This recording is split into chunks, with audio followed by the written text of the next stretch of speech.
C'est au total 4 recours qui ont été déposés lundi 6 novembre 2017 devant la Cour suprême kenyane par des acteurs politiques et de la société civile qui contestent toujours la réélection du président sortant Uhuru Kenyatta à l'élection du 26 octobre 2017. Des recours déposés dans une atmosphère de défiance et d'incertitude.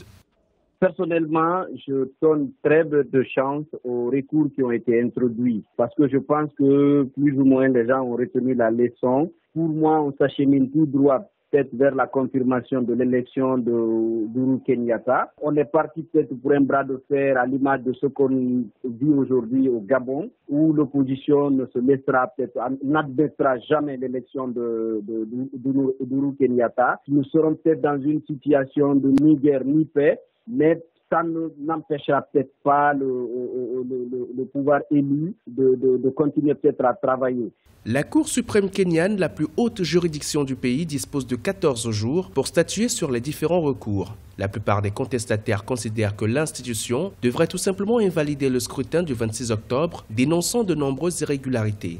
Parmi les plaignants figure un organisme proche du pouvoir. Celui-ci accable les leaders de l'opposition qui l'accusent d'être responsables de violences commises le jour du scrutin. Les tensions montent depuis plusieurs semaines. Certains craignent que la crise au Kenya ait un impact sur la stabilité de la région.